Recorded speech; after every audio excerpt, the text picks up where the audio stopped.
another thing that really stands out to me in terms of like the actual data and some of these pieces that we're picking up is, here we're trying to understand young people in their current context, right? 2023. And we know still too that in 2023, we're still trying to sort of understand the full impacts of the pandemic and the sort of transitions in digital spaces and online forms of community. And so there's some really interesting connections to that in here, and questions to young people that really hone in on the idea of the sacred in online spaces, even in digital spaces. And again, both through asking young people questions directly, but also through the interviews. It's really exciting to hear how young people talk to about, well, are they experiencing the sacred online? If so, what does that look like?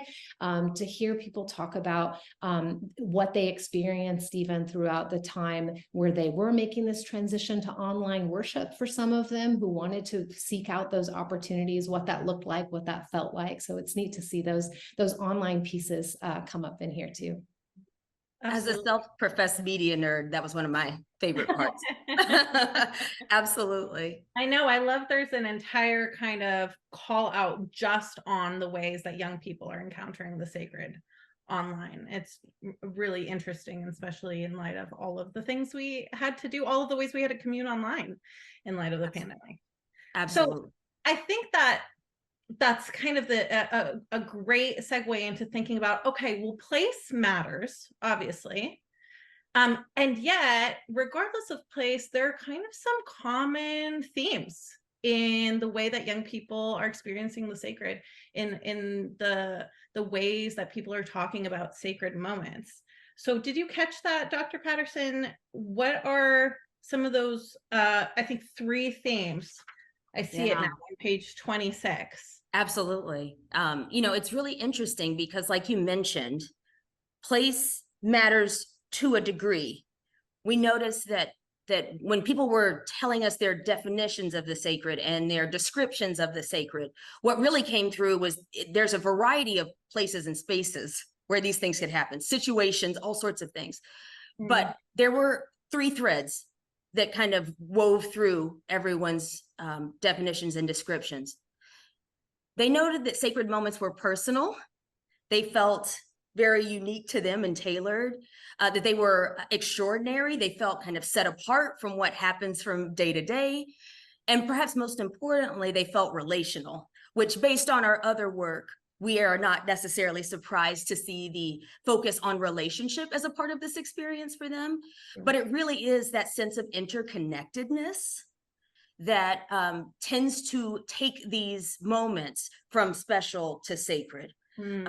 We note that in many of these definitions and descriptions, there's always some element of how I'm connecting to a higher power, or to nature, or to humanity, or to just the person next to me, my mom, my sister, whoever it is. And that just lines up so well with so much of what we understand about young people and their experience in religion and spirituality in general. And it was great to see it reflected, and that is still at the heart of how they think about the sacred. Yeah, and I was struck too by, we have questions in here about, again, where they're experiencing it, and the ties to nature that come up in this report. I also find both intriguing and also inspiring, in the sense of, like, for folks who might be reading this report and thinking, what are some creative connections here? How can I begin to think about opportunities to foster or talk through the sacred with young people in my life? When I see these examples of nature, I think, wow, there are some really powerful pieces here that might actually translate into meaningful actions or activities or things that really would help to cultivate that experience and that feeling in young people. So true. Yeah, I'm seeing that 69% of young people who said they've had a sacred moment have said they've experienced it in nature. And that's the top place, really, for young people, followed by in the privacy of my own home or room. So yeah. I love this kind of transcendent nature. I mean, by definition, right, of the places this can happen are not just limited to the walls of any particular place.